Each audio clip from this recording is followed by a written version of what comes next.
नबी की नात का मतला नया तलाश करो। नबी की नात का मतला नया तलाश करो। न कोई मीर न गालिब रजा तलाश करो। मस्जिद में बैठ करके बहुत अच्छी जगह बैठे। दुनिया में हदीस शरीफ में है कि सबसे अच्छी जगह मस्जिद है और सबसे बुरी जगह बाजार है। अफसोस कि हम लोग मुसलमान हैं और अफसोस इसलिए कि मस्जिद में बैठ करके और ऐसा लग रहा है कि एतकाफ़ की नीयत करके बैठे हैं। अगर एतकाफ़ की नीयत किए होंगे तो बेहतर है, ना किए हों तो कर भी लीजिएगा। और एतकाफ़ की नीयत कर लेंगे उसके बावजूद भी सुभान अल्लाह बुलवाऊंगा, क्योंकि एतकाफ़ की नीयत करके सुभान अल्लाह बोलना कोई गुनाह नहीं है, बिल्कुल दुरुस्त और जायज़ है। वारिस पाक के दौर में एक मुअज्जिन साहब थे, वो पूरब की तरफ मुँह करके अजान दे रहे थे। लोगों ने शिकायत की, हुजूर एक मुअज्जिन साहब है जो पूरब की तरफ मुँह करके अजान देने लगे हैं। वारिस पाक ने कहा ऐसा मामला है तो पकड़ लाओ मेरी बारगाह में। लोग लेके गए वारिस पाक के दरबार में। वारिस पाक ने पूछा कि सुना मैंने कि आप पूरब की तरफ मुँह करके अजान देते हैं। सुना मैंने, ये उनका तकिए कलाम था। वारिस पाक फरमाते मुअज्जिन साहब से कि सुना मैंने कि आप पूरब की तरफ मुँह करके अजान देते हैं। तो वो मुअज्जिन साहब कहे जी हुजूर आपने बिल्कुल सही सुना, मैं पूरब ही की तरफ मुँह करके अजान देता हूँ। वारिस पाक ने कहा अजीब बेवकूफ़ आदमी हो, किसने तुम्हें बताया कि पूरब की तरफ मुँह करके अजान देनी है? तो जवाब मुअज्जिन साहब का ये था कि क्या बताएं हुजूर, बात दरअसल ये है कि पूरब ही से 4-5 लोग आते हैं नमाज पढ़ने के लिए। पश्चिम से आज तक कोई अइबे नहीं किया कि मैं इधर मुँह करके इधर के लोगों को बुलाऊं।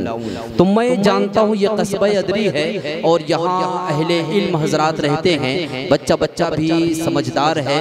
तो मैं गुजारिश करता हूँ कि जो लोग होटल पे बैठे हों, अगर माइक के जरिए से मेरी आवाज़ उनके कानों तक पहुँच रही है तो उनसे मैं अदब के साथ गुजारिश करता हूँ। मैंने बताया भी कि हदीस शरीफ में है कि सबसे अच्छी जगह दुनिया में मस्जिद है और सबसे बुरी जगह बाजार है। लेकिन अफसोस कि हम लोग बाजार को आबाद कर रहे हैं, मस्जिद को वीरान कर रहे हैं। एक 4 मिसरे पैगाम के जरिए अब फकत शोर मचाने से कुछ नहीं होगा, सिर्फ होठों को हिलाने से कुछ नहीं होगा। अब फकत शोर मचाने से कुछ नहीं होगा, सिर्फ होठों को हिलाने से कुछ नहीं होगा। जिंदगी के लिए बेमौत ही मरते क्यों हो, अहले ईमान हो शैतान से डरते क्यों हो। अब अगर एक न हो पाए तो मर जाएंगे, खुश्क पत्तों की तरह हम भी बिखर जाएंगे। हम भी महफूज कहाँ अपने ठिकाने पर हैं, बादे बगदाद हम ही लोग निशाने पर हैं। खुद को पहचानो हम ही लोग वफा वाले हैं, मुस्तफा वाले हैं, मोमिन हैं, खुदा वाले हैं। बोल दे मचल के सुभान अल्लाह, हाथों को उठा के बोल दे या रसूल अल्लाह। अब फकत शोर मचाने से कुछ नहीं होगा, सिर्फ होठों को हिलाने से कुछ नहीं होगा। जिंदगी के लिए बेमौत ही मरते क्यों हो, अहले ईमान हो शैतान से डरते क्यों हो। अब अगर एक न हो पाए तो मर जाएंगे, खुश्क पत्तों की तरह हम भी बिखर जाएंगे।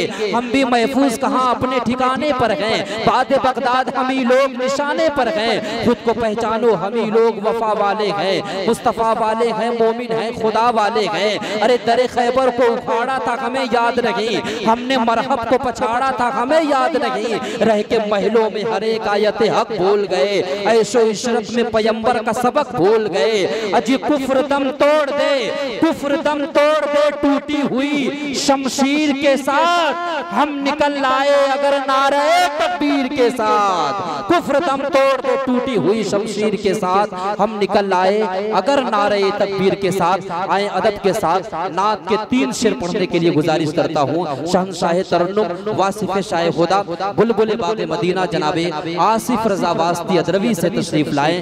नारों से इस्तकबाल कर ले, नारे तकबीर, बेदारी के साथ जवाब दे, नारे तकबीर, नारे रिसालत और से मुक़द्दस उलमाए अहले सुन्नत, नारे तकबीर।